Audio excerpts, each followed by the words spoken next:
When I was a threat to my own children, I didn't get to be in their lives very much. We had to take them away from me. We changed.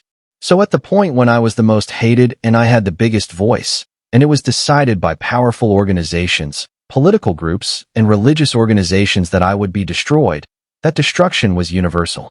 So it was my jobs, all of them, lawfare that I'd caused you today. You could say, if you perceived I seriously harmed you with my speech, you can sue me. And they all lined up and did so. They bankrupted me, and I lost our home. And then the British government did a play called The Assassination of Katie Hopkins. There were posters that went up around the country. And then my children repeatedly were reported to social services, the kind of care services as that I abused them, and that people had seen me abusing them. They were little then, and they had to be interviewed separately about whether they had been abused. And I had got to a point where it was obvious to any rational individual that the only way to protect the children would be to remove yourself in a sort of, final way. And I did leave my house to do that one day because a mother's duty is to protect her cubs. And lovely Mark found me and stopped me, and he then took the children and took them away. Together, we worked together. He didn't take them from me. He took them away to safety. He changed all of their names. None of them have the same name as each other. And then he took them to a new place and put them under a new address that I have no part of. I own nothing. And then I left to America, and I never went to any of their schools, not one day. And now the world gave me back my voice. The world's done a 180, and I now can speak again. And the thing to return to where we were about why I have such faith in young people is that universities no longer matter. I totally accept the elite universities here, amazing, and I so see. No, but I so see like if you play football here, that really matters, and that's amazing. But other unis are unis, it's over. My kids, without my say-so, having missed much of their lives, they are 21, farmer. She's a tough bird. She can drive a tractor. She has 250 head of cattle that she runs. In fact, she'd like to come out to Texas and be a farmer here. I'm very keen for her to marry America. Yes. Then my next daughter, 20 years old, she's gone into the hospital as a nurse. She cares for dementia patients, never went to college. My son, who's 17 and 6 feet 4 inches, is a mechanic, an apprentice at a garage, will never go to uni.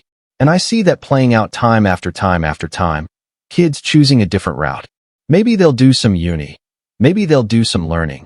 But they are not going to be on campus to get themselves into massive debt to be indoctrinated by people who look like those weirdos on campus or look like the liberal women. Look like the Feminazis 2.0, where the O stands for, oh my God, is that thing really a woman? They are some ugly women out there, the Feminazis with their placards at the inauguration of Trump. Come on, save the polar bear. None of them knew why they were there. My body, my choice. With that body, you don't get a choice.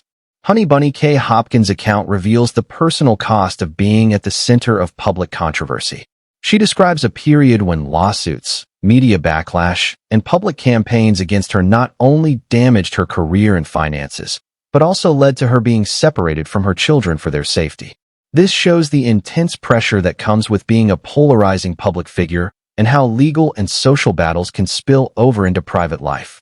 Hopkins portrays herself as someone vilified by political and cultural opponents.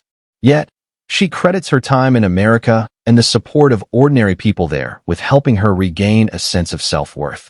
Her remarks about her children's non-traditional paths in farming, nursing, and trades reflect her broader skepticism toward mainstream universities and elite institutions. The story underscores how public controversies can reshape family dynamics and personal identity while also highlighting the tension between individual reputation, media narratives, and societal judgment. Connor, when you see something like that, do you feel embarrassed for Britain as a Brit? Well, yeah, absolutely. And to be honest, it's something that's really cut through across the water here. What we haven't talked about is that actually Rose Hardy was part of a group of let's call them, free speech activists and campaigners who met with the White House on a secret free speech mission in March. The Telegraph revealed that earlier in the year. So concerned are this White House about the erosion of free speech across the world, and particularly in Britain. Adam Smith Connor, Lois mentioned, of course, was one of those individuals as well. But I think this highlights how concerned those not just inside the country, but abroad, are with the erosion of free speech in an ally like Britain. Do you get any comments from Americans here? Do they sort of stop you in the streets in DC and say, "Oh, hey bud, what the hell's going on at home in your country?" All the time. All the time. It's one topic all the time that really cuts through here between the rip gangs and free speech. Those are the two things that really cut through. And it's something that's been obviously promoted and highlighted by Elon Musk very heavily, obviously on X, which cuts through very heavily here as well. But it's a real core concern for this White House. They're really worried about it. And it's something J.D. Vance in particular has used as his kind of mantle to carry and go out and try. But Eric says that the White House themselves are guilty of free speech. I think there's a difference between free speech violations like this one, particularly what we're seeing in the UK, and what is happening here. I mean, as Eric admits himself, he's not seen violations of those being arrested for praying. I think ice raising is a different topic altogether, but to be arrested outside an abortion clinic, albeit in a buffer zone, which is obviously a contested point of law and whether they should exist in the first place, is something completely different. The remark highlights how the UK's free speech dispute has crossed the Atlantic, becoming a concern for the White House.